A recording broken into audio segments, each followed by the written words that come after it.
Hey,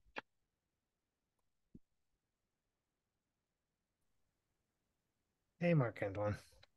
how are you? How's it going? Not bad. Still working on my little event sourcing thingy. Yeah, Uh, sounds interesting.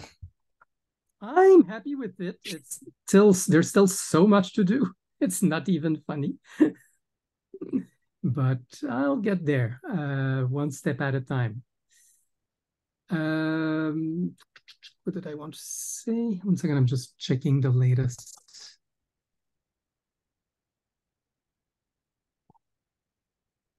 And is now no. Yeah.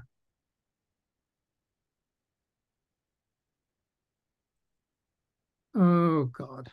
Okay, I'll get into that. Um,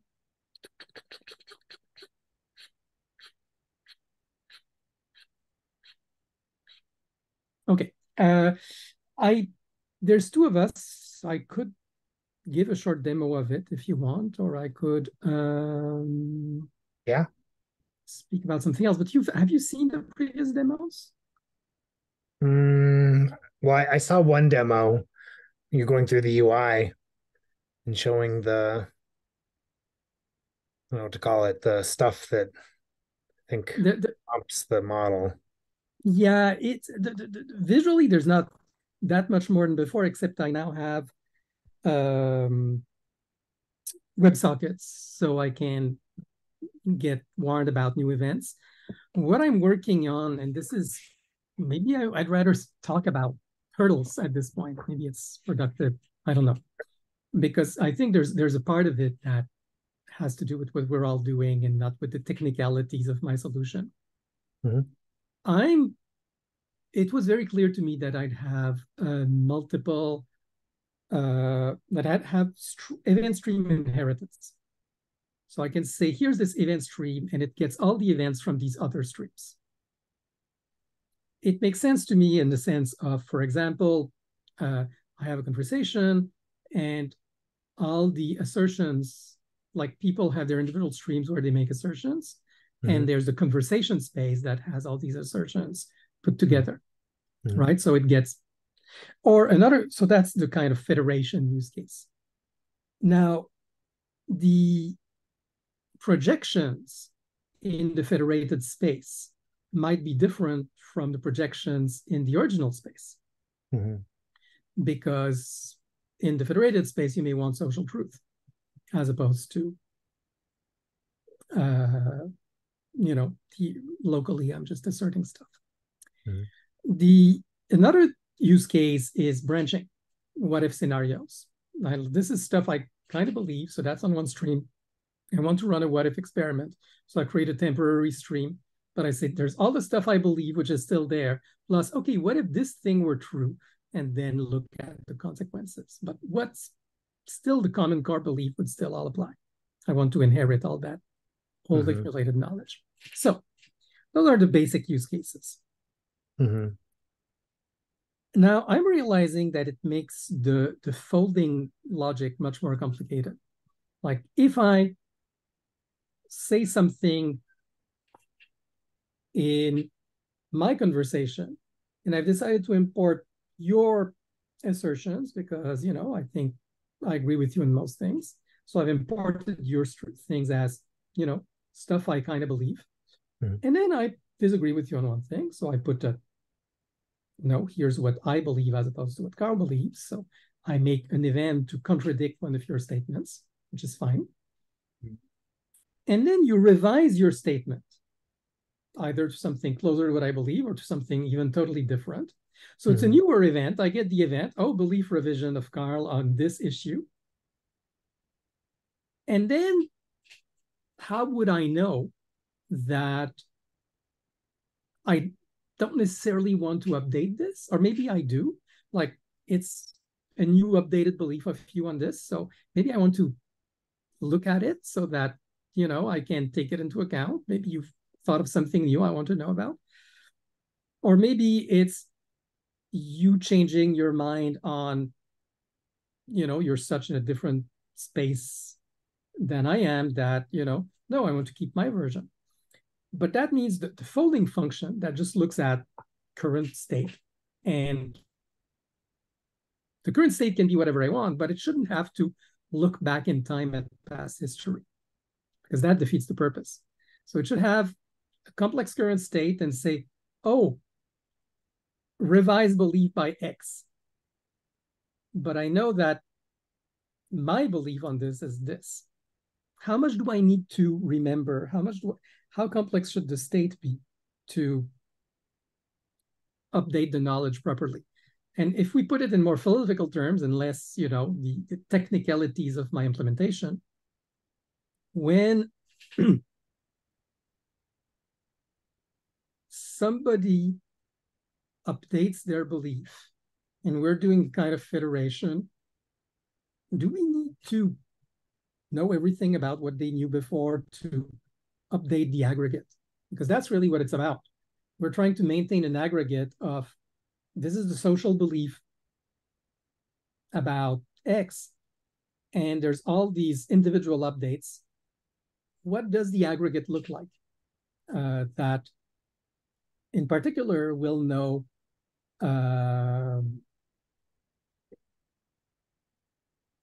will be able to be updated by this event. Now, I think it's perfectly reasonable to say, oh, by the way, if there's this event in a dependent stream, maybe I need to know what's the belief state, like the projection before and after that event in that stream. Maybe that's part of what the folding function needs to know. Well, let me restate it in my terms, because I don't know your system that well. I'm just trying to form it, but it seems like wherever this, I hope I'm using the terminology correctly, but it seems like wherever this fold occurs, where you're combining, your analysis or your input on my claims, it's going to have to keep track of two things, the latest thing you've done, the latest thing I've done. And the latest thing that each person has done may require some context from before. So, it's got your latest disagreement with my previous assertion. So that has to keep my last assertion that you looked at and you were disagreeing with it. And also it needs to combine the state and say, but there's a more recent statement by Carl, and it needs all three. The state has to have all three of those. And, yeah, I guess that's all I would have to say about it. Yeah, this is basically it. But I'm trying to make it so I don't have to look back in past events. I'm trying to make sure that the state is rich enough, that it contains enough information that all I can look at is my previous state, the event from you, and I can calculate my future state. Maybe with the addition of your current state with the new updated event, and maybe with the addition of your state before the event. Yeah. I mean, that sounds like it should be possible, right? You've It already sounds like got it should your be. disagreement with my previous thing, and then this Yeah, new thing comes in, and it's my update. And really, you're just adding that update. It doesn't affect what was previously there, but it has to be held in combination. So if someone were to see the final result, they'd see Marc Antoine's disagreement with Carl's statement upon this time, but then a newer statement by Carl that Marc Antoine hasn't commented on yet. And now if you updated your comment to be that, maybe then you could drop the old one and say, okay, that one's no longer relevant. We only have Marc Antoine's statement here, and we have an empty or a null for Carl's more recent update. Yeah, that's exactly what I'm doing. And the question is, what does the state look like to have enough information to do this? Does it need kind of the shape of the statements, probably? And does it need your previous and current statement? The current, I'm pretty sure the answer is yes. The previous, I'm afraid so, but I'm trying to avoid a lot of time travel. Previous, otherwise, I mean, you get at least a reference to the previous that it can look up. If someone wants to click on it and say, well, what was Marc Antoine disagreeing with? Yeah, but that's for a human resolution. The question is, if I have a computer resolution, how much does it need? If it has, but you're right, probably it needs to. What are you trying to resolve with the computer, I guess? How much do you need to do what you need to do with the computer? see, what I'm trying is to get a kind of, Are you trying to say like, what's the social truth at that point? yeah, I mean, I would say you could either say it's indeterminate because a human hasn't weighed in, or you could try and create some automated output that says, okay, Carl's statement is 60% similar to its older statement, and therefore I'm going to count this as a 60% disagreement by Marc Antoine. And of course, I mean that kind of silly, like that sounds like a bad that's, system, yeah, no, but that it's like doesn't that sound that's right. the naive approach, right? Is so Yeah. I don't know how you'd have a more intelligent approach that actually is useful and makes sense, but you either say indeterminate because humans actually need to weigh in, and Marc Antoine needs to say, is this the same? Do I agree or disagree with it? Do I still Yeah, disagree, which makes right. sense. Yeah. Or I Uh, mean, maybe you have some insight into how you could automate it, but I don't know right now about that. I think there are easy cases that can be automated, but not that many of them. Yeah. Um, yeah, I'm,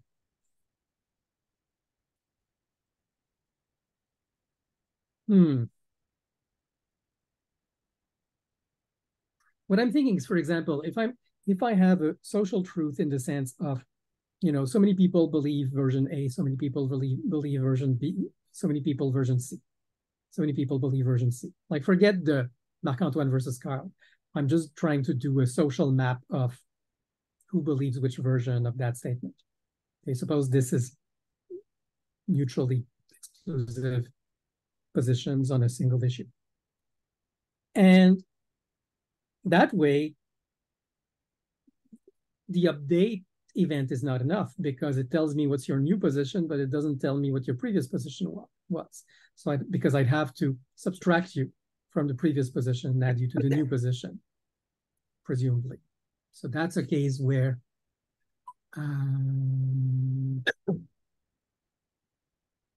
but Well, otherwise, yeah. maybe some what are you trying to determine the truth of? Yeah, like in my approach to these things, it's like I look at a proposition, maybe a cluster of propositions that are considered equivalent. Is it like is it a standalone claim, which is basically standalone claim, we've been talking about for a long time in this group. Is that kind of what you're trying to determine the truth of, or what are you trying to determine the truth about? the the I'm trying to make a generic system that can handle many cases, and that's part of my problem. Mm-hmm. Uh, the in When you inherit the state from another state machine, and really this is what's happening, right? There's a state machine which is the state, the inherited state, and there's my state machine, and I want to interpret the transitions in the remote state machine in a way that makes sense for my state machine. Uh, Okay, let me give you an example. I want to use schema definitions that way. So you I want to define a use schema. schema definitions? What? I want to make the schema definitions into events. Okay, into events. So I define a schema before I can use it. Cool. You define a schema, I define another schema, and there's such a thing as, oh no, forget schemas. Those it's fine because those are immutable. Think name bindings. Oh, I'm using this word in this sense. You're using this word in that sense. Suppose we have a way to have definitions that is non-problematic. So I'm saying I use it in this sense, you use it in that sense. Now, if you now change the way you use the word, it shouldn't affect the way I use the word in my, if I've decided this is how I use the word now, and in a way I've overridden your usage, and if you change how you use it, I should still have my usage, which is my past state. However, it's possible that I've never opined on this word. So in which case, your change of usage, since I trust you implicitly because I've chosen to use your events, I should inherit it.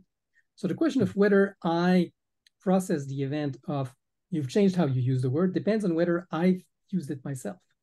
And that means it needs to look back at past events, which I'm trying to avoid. Again, where I'm at right now is what is the latest local event I've processed on this projection, and what's the latest inherited event. And if the inherited events are later than the projection, then the projection is in conflict. And I know I have to update it, which is not a terrible heuristic, but I feel I could do a bit more. Like I'd like to say, in the case of definitions, local wins. In some other case, latest wins. And I want to be able to say that. And in some other cases, if there's a conflict between local and inherited, well, that's a conflict. And market has a conflict. Okay. But those are strategies. So, feel free to stop this line of inquiry if it's sort of, not where it'd be helpful for you. But one of the first things that came to my mind when you're describing your system is, just the existence of and how your system relates to something like Kafka's, event system. And, one question I kind of have is, do you have something like compaction? Because it's been a while since I looked at Kafka, but Kafka, as I recall, has this concept of compaction, where if you want to have a stream of events where it's like a compacted stream, you basically define what's the primary key or the key for this stream, and every time Kafka runs a compaction, it runs through the entire stream, and I think it can have it so emerge. So it's like, okay, hey, here's the current item I'm viewing. Here's the most recent outcome of the fold. What do you want to do with it? And like, you write some Java code to decide what the new one is, and it keeps processing. And the steady state, or kind of its goal state, is you have a single message for each of the keys. That's, obviously as new ones pour in, it has to compact again. And so I'm kind of imagining that you either have or want a system like that. And what I'm imagining is that you're going to have both, normal streams, like things that they're defined basically by their time sequence, and you're going to have some of these compacted streams where they have to take in the new streams, and they'll basically. I think it could be an efficient join.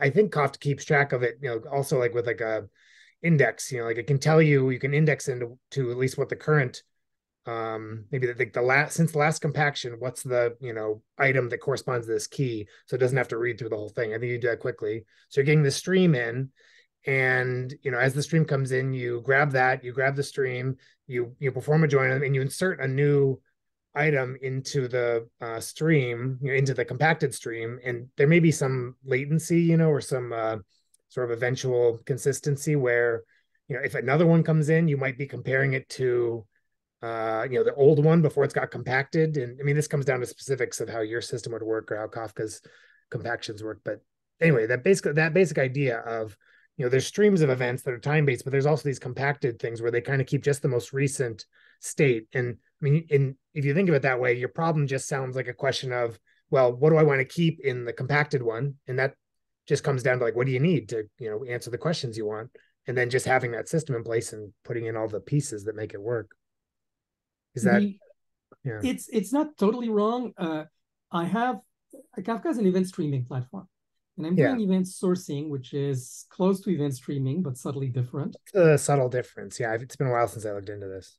In event sourcing, there's a clean distinction between events and projections. Now, Okay. events are never forgotten. The event log is forever. The projection is very much like what you describe and Kafka allows a kind of event sourcing with its compacted streams, but it's more kind of the calculated state.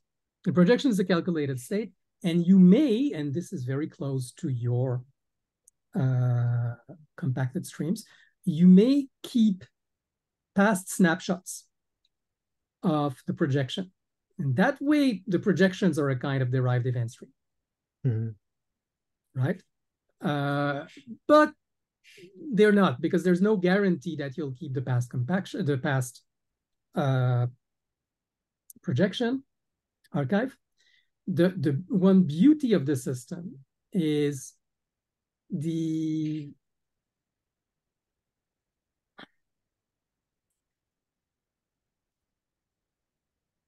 how should I put it?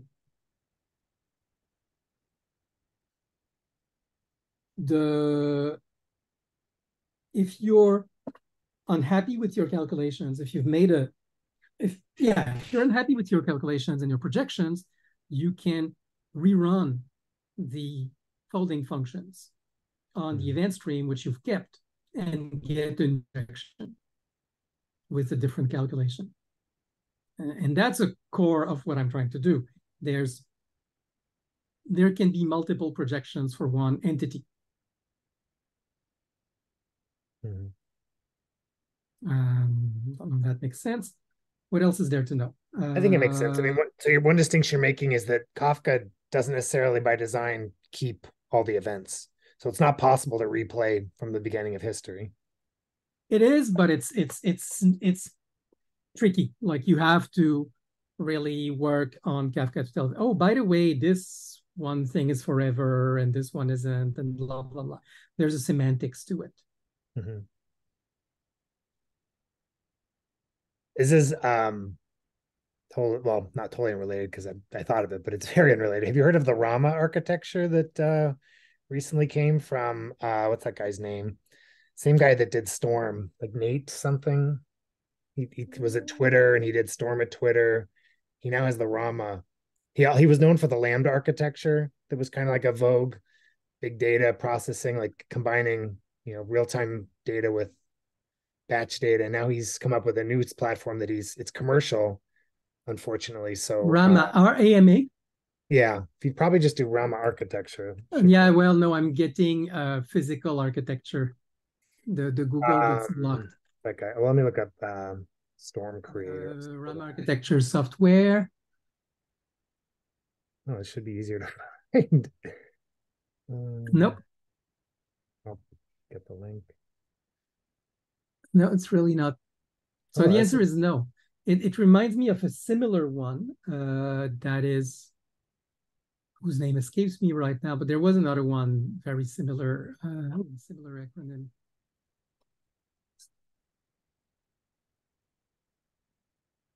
Okay, Nathan Mars. All right, so Nathan Mars of Rama. That was harder than it should have been. And their thing is called Red Planet Labs. Here we go. Okay, well, no, that's not where's the primary link? Oh, yeah. So it's the title that this is going around is How We Reduce the Cost of Building Twitter at 100x scale. Should I send it? I'll just send it in Slack. Please. Yeah. Okay. So this is kind of like their introductory post. That sounds interesting. It is interesting. It's also kind of, it's like how much of it is hype, how much of it is frustrating because vendor lock-in. But anyway, they claim that you basically, well, now I kind of forget because I read the post a couple weeks ago, but they claim that it's very terse, kind of what you have to write. You kind of, they say in the post where you spend most of your time, but it's like you define what your streams are, you define how they're aggregated, and you define what your queries are. And I think the aggregation, whatever they call those, that's like where you spend most of your code, they were suggesting. And what sounds interesting, but this is the part they haven't gotten into, is they say they've put a lot of thought into the schema migrations and testing, monitoring, which, kind of, it's the reason it triggered for me was you're talking about, how do you run something again from the beginning of time if you discover a bug or want to have an alternative view. So I definitely want to look that up. Thank you very much. Yeah. There's event sourcing, yes, materialized views. No, this is very classic. It does look like classic event sourcing, which is in a way what I'm doing. I mean, there's not many good open source event sourcing architectures. So I know what I'm doing is implementation of event sourcing. But one thing I'm doing, I'm doing two things which are a bit unique. One is I'm tying it closely with linked data, which I don't think anybody does. With what? Linked data? Yeah, because basically the linked data set of programmers and the event sourcing set of programmers is almost disjoint. What is linked data? Linked data is a way to it's a way to represent your data so that it's very easy for the schema to be found from the data. And it allows cross-reference very easily. You can say, oh, this piece of data links to this other piece of data elsewhere. So there's a Is it kind of kind of RDF like, or is it it different is from? it is RDF based. Okay. It is RDF based. So that Hmm. way it assumes resources can be found by their URL, like RDF, but it's a way of presenting RDF so that it's very easy to consume for people who are not into RDF, like Hmm. consume and produce. So it's a kind of trying to break the RDF silo. And it makes it very easy to interoperate. I just is the Wikipedia that I linked, is that like a Yeah, yeah, reasonable landing page for what you're describing? absolutely. Okay, yeah. Hmm. Interesting. Okay, I understand. Yeah, yeah, yeah. That's right.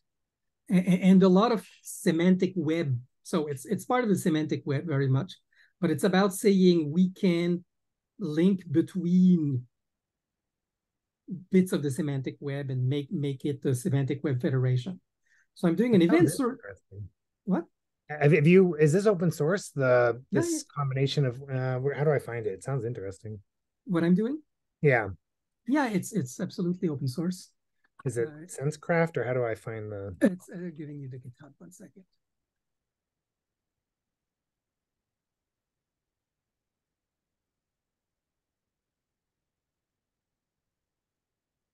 Oops. So it scares on documentation, by the way, because it's still very much in churn. Mhm. Yeah, as you saw in the demo, for example, I'm trying to make it very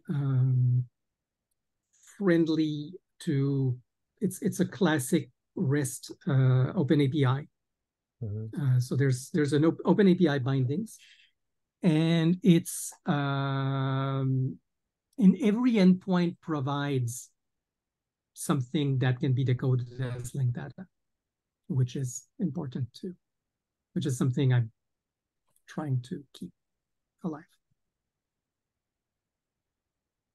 But there's still ways to go before this is usable. Let's be very clear.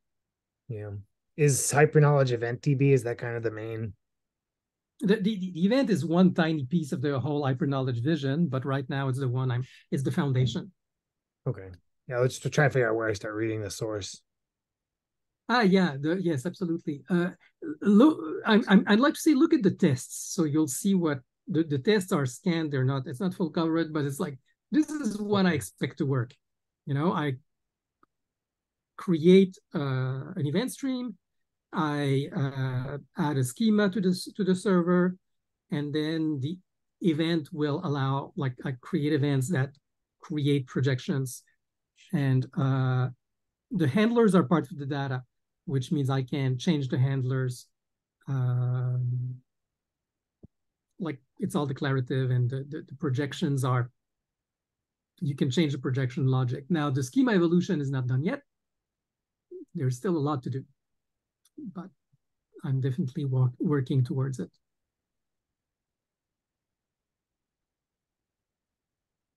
Can't figure out how many levels of abstraction this is. It's very meta, I think. It is very meta.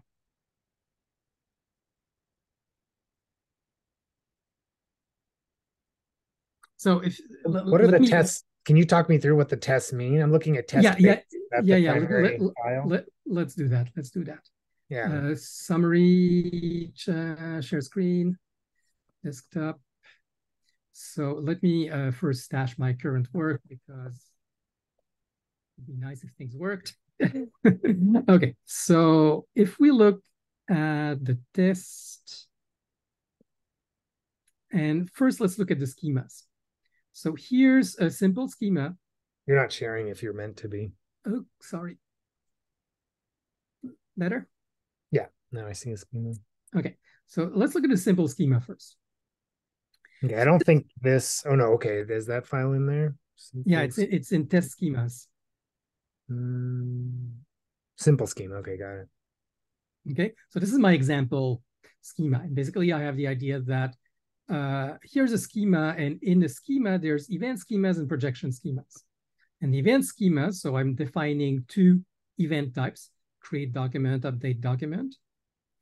And this is an event schema. It's got attributes. The attributes have types, if you will. This is a creation. I can create this thing, and if it doesn't exist, and create document has these attributes. Same with update document, create quote. I have two types here. And then the projection schema as well. A document has these attributes and the quote has these attributes. Okay, so this is the schema definition. And the other thing is the handlers. What do I do with the create document? Well, if I take the target role of so the create target, which is of type document, I will take the event and the existing, if there's any, and now there should be no existing in this case, should be null. And then I'll return this is JavaScript, basically, that does the folding, which means I have to have a Python JavaScript interrupt, which was fun in itself, but that's another story. So if I look at the test itself. And why do you call them ranges? What's the significance of the term range? It's a domain and range of property. Oh, okay. Domain and range, like the mathematical meanings? Yep. Gotcha. That's from RDF lingo, sorry. In RDF ontologies had this. So this is just, can I add a schema? Sure. Can I add an event based on that schema? So here I'm assuming the handlers are loaded, that's in the fixtures, the schema is loaded, blah, blah, blah. So I'm creating this event, I'm posting the event, and now I'm waiting for the event loop to catch up, and then I can look, oh yeah, here, this thing exists. It's now created the thing in the database. I create this other event, which is the update. I ask for projection and I want the projection to be intact, to be as done by the update. So this is the main test, really. What is important is if you look at when in the database, this notion of title, which is a lang string, so it's got the language, which is separate, URL, last event, ID, source ID, blah, blah, blah. This is something else. Nah, there's not.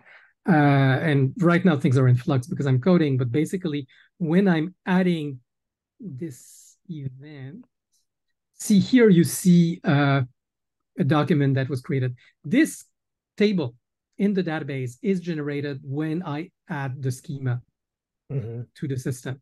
So it does DDL to create the table on demand according to the schema specification.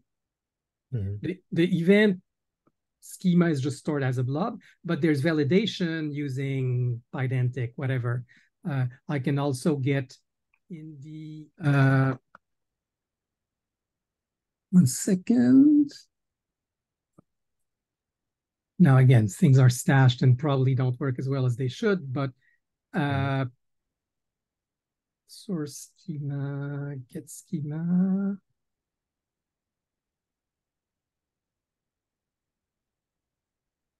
See if that works. Oh, schema ID must be 1. Get schemas IDs and prefixes.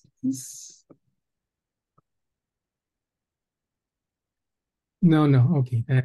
My stash was a bit weird. Sorry. Oh, that's fine. Looks pretty normal to me. Do I have it? What? Oh, yeah.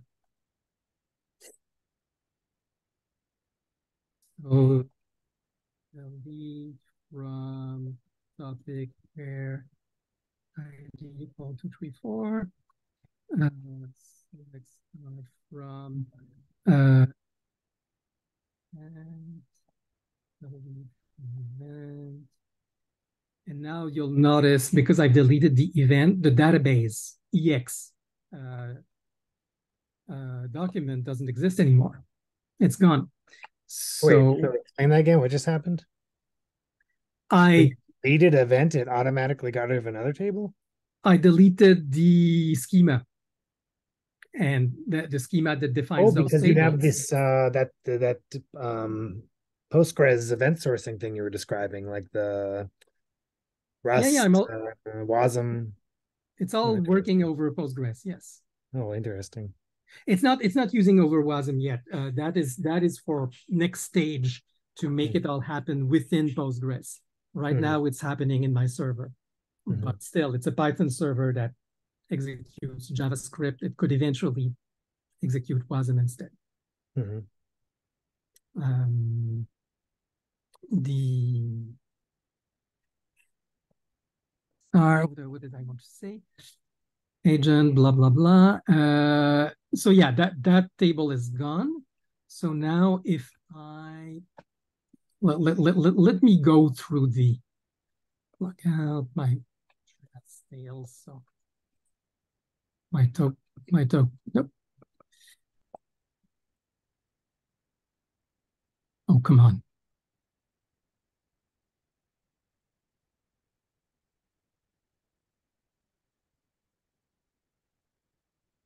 Come on. Oh, load failed as in it's not running. Okay, got it. That will help.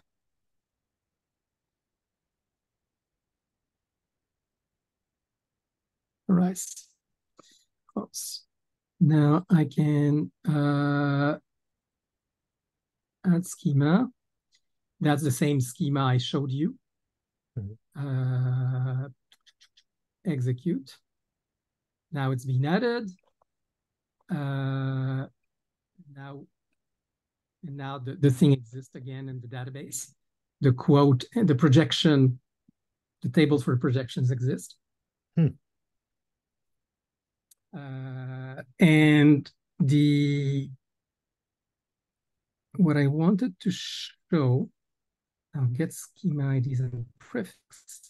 So now it's okay, it's schema 241, which I shouldn't have to use, but in too much.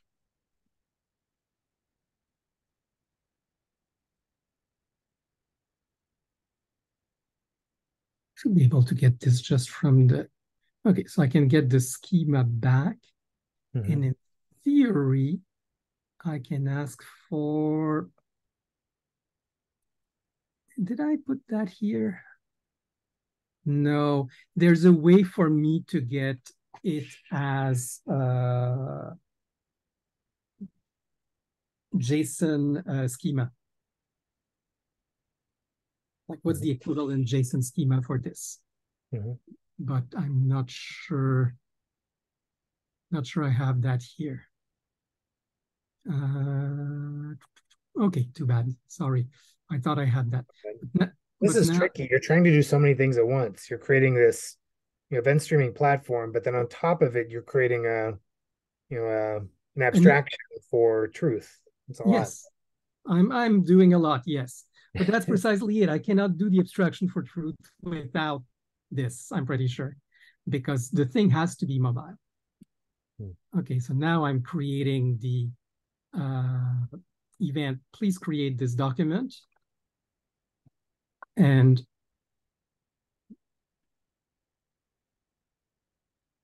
why so many? And that's interesting. Oh, there should be only one. That's about. That's really about. Okay, that's an interesting one. It's in the microseconds. Same ID. Different source ID. What does that mean? Oh, perfect. Yeah, that makes perfect sense. Okay, no, it's correct. It's perfectly Why are there correct different sources? because I have event inheritance between those sources. Hmm. So this event happened in the source 119, but 206 looks at 119 event. So it's also got the create document. So it created it. And 207 also got it. So it also created it. So I Cool. could put an update in 119 that they would all see, or I could put an update in 207 and then you'd start to see the values diverge. Mhm. Which actually, let me do this. That's kind of happy that this is working. Mhm. Uh, title, lang, let me not touch the URL. Oh, it's fine. But now I'm in temp 3. Let's try it. Update document. Oh, I need a target.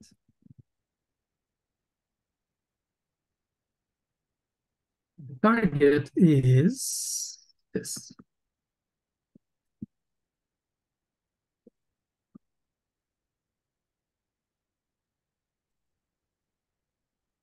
Okay, that's good. Yeah, so that update is local. So we have exactly what I was saying. Hmm. This entity as known in this one has been updated, but this one doesn't know about it. Let me now put it in temp 2.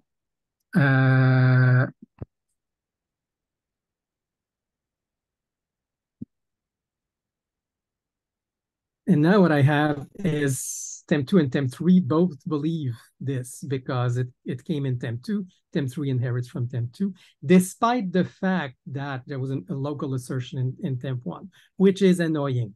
And this is But oh, despite there was a what? that there was an assertion made in temp Oh, 3. yeah, I guess because that since it was local should have overridden the D2. Exactly. Hmm. And the event times didn't update. Is that important? Like, shouldn't the event times They update to? to- they totally should update. Yes, that Hmm. is wrong. I'm working on that, so I'm not concerned about it. This is part of what I'm working on. And I'll separate right now. There's this obsolete flag that I'll remove, and I'll have separate table for the current state and past snapshots and stuff like that. So Cool. that's what I'm working on now. Yeah, I'm working very much at the application layer. Like, just No, I what understand. would this thing look like if, it was just kind of working as intended the way I imagine it to work. So it would, um, this idea that event sourcing is an interesting idea, like how to layer on top these things. I'm interested to see how it develops. Yeah. There's so many layers to work on top of this. Mhm. But what the point is, I also want the recursive hypergraph aspect to be on top of that, right? Obviously, Mhm. that's what I've been about since the beginning. So and it's totally doable, but Mhm. Cool. a lot of work to do. Okay, Yeah, I think unless you want to present me your latest, maybe I should call it. I'm happy to show you. I don't know how things will even work or be looking because what happened was, let's see, how do I do? Check because I have another. Uh, so I mean, my latest was I was just adding a docs page. So this is just a separate from the app. But what I was doing, like sort of more specific to like the functionality, so I have to remind myself. So, the past year I was kind of trying to clean up the what the word, the model. So propositions are still there, is because those are like the primary things I'm trying to, assert truth about. But what I did is I settled on a new model for evidence. And so these media excerpts, they have a local part, which right now is just a quotation here, and then they have like what in my head I call remote location procedures. But in the code, this one's a URL locator. This one's a citation. It's supposed to be using like a bibliographical source. But conceptually, it's like there's the local things you're seeing, which in a sense, if you want to get real specific about it, in a sense, these are actually also, local representations, because a person looks at a URL and they're like, oh, that URL, I trust that news source, or oh, if this does actually appear in this, book or this whatever this article, then I find that trustworthy. But there's a second step, which is viewing the thing in context. So I've added over the summer. There's a crawler. Right now, it only runs once when the thing's created, but I can add a schedule to it. And then if you click on this, probably should open a page. I spent a little bit of time figuring out how on the server to generate these text anchor links. So based upon the quotation that was present, it'll automatically generate a text fragment. So as you saw, the user was taken directly to that. And so then there's that local part, evaluating it locally. Do I think this is trustworthy? Then there's that remote verification part, and the person can come in there and say, oh Is yeah, that's sorry, is that web standard, the text fragment? So there is a draft spec. It's Chrome only right now, and I don't know where it'll go. But well, actually, is that true? I think Safari actually supports reading them. So I don't actually know. Let me see. So there's a draft spec. Yeah, Let's see if interesting. Safari. Yeah, so Safari supports reading them. And then there's a person at Google is maintaining a plugin that so with a plugin you can do them in Firefox. Okay. Or extension, I should maybe say. Very cool. Yeah, Because I mean, I've been doing this with hypothesis so far, right? mhm. Which is adding quite a bit of complexity, but it's good complexity on the other hand. There's a With big, hypothesis. yeah. Yeah, I mean the thing hypothesis is this very robust tool for annotation. I just don't know if they're open to adding plugins basically, or adding like a fact checking model on top of what they already have. Because it was a while ago, I was in London where that guy, I forget his name, but like the founder of Hypothesis, I'm like, how do I use Hypothesis for fact checking? He's like, you just use it. And I'm thinking, well, but if you just put text on a page, it's divorced from all these things that you need for fact checking. Like, what's the real claim about? How do we talk about alternative claims? Like, there's a lot of infrastructure, I think that you can appreciate that's missing for like a streamlined social fact checking. And maybe his thoughts about it have changed, or maybe it's just not something he's interested in, or maybe he's not even the right person to talk to about it. Maybe there's a better person at the organization. But yeah, if this could be, basically, if they could add like a plugin system, Hypothesis would be preferable platform probably. But right now I'm just starting to sort of develop independently. So I don't know, maybe I should do the mature thing and reach out. So like, for example, I think this should work. Which one of these? I think this one. These things end up with the same name when I build for a local. Is this the? Oh no, that's the local one. Let me refresh the page. I have an extension. It's really just bare bones, kind of like to prove out the concept to myself. So the idea is I opened this on a page. I'm not logged in, which is gonna be annoying because means I'm gonna have to. Sorry, somebody asked me a question. But one thing that's a bit, I'm a bit surprised that oh, nice. So you created a whole, oh my God. So it searches, it searches for, media excerpts appearing in the current URL. And then there is also, but this isn't going to work, so I'm not logged in. I can probably log in pretty quickly.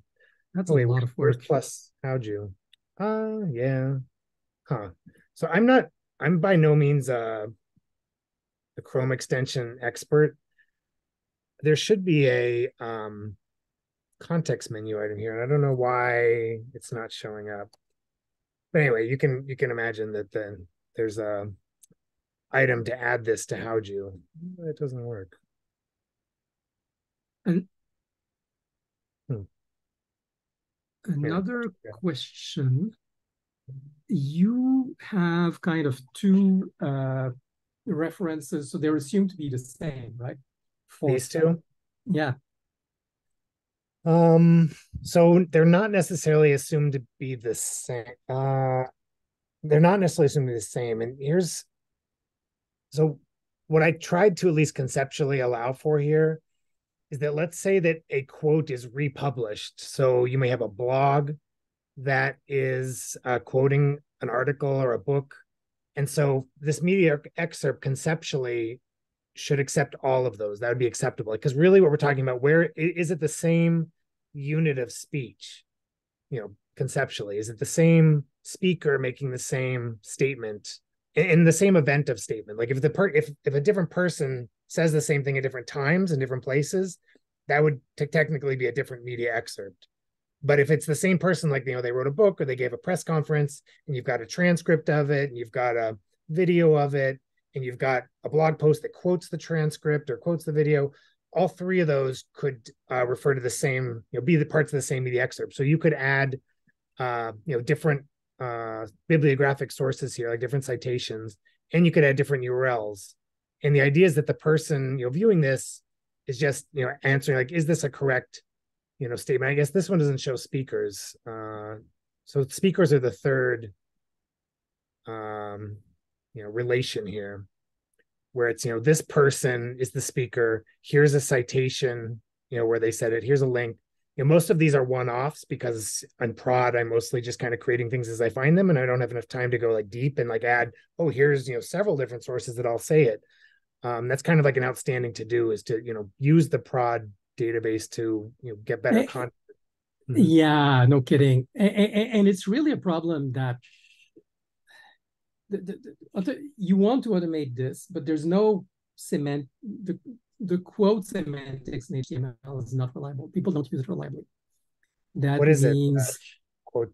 You mean like an actual quote tag, or where people are doing a quote like inside their own page? Like they're writing a blog because article. Because then the author of the page is not the speaker of the quote, right? Right. And there's no standard way to know that. That's a problem. I'm currently not relying. So I do use like the Open Graph, and I forget now off the top of my head the different, there's like two major ones I think right now that are current. So I'm using some of that stuff to get this information when you add the link initially, but I'm not personally focusing on those types of markup, because I think people are no one bothers to use them, or very few people. And I want this tool to be useful kind of like no matter what. Like you don't need the author to have marked up their own source. You as a person reading it could say, oh, I think that they are quoting this person here, and add it to the system. Yeah. I'm just telling somebody I'm in a call. Oh yeah. Well, we can wrap up soon anyway. We're getting close. No, sorry. I'm getting well, this is something I'd really like to see standardized also. This notion of this comes from there, this comes from there. And sometimes it's really nice because you have a secondary source that has the quote, the first source is behind a paywall. Mm-hmm. So you want both URLs. Yeah. It's so that is something that should be made. Yeah, I don't know what to say. Okay, I think I have to attend to this other thing. I apologize. Okay. I apologize. No worries. Sounds good. And but thank you for showing me this. I definitely would like to think more about a better quoting standard. Sure. I'd be curious about your thoughts. So yeah, let's think about that. Actually, it's worth thinking. Cool. All right. Ciao, ciao. Bye, Antoine.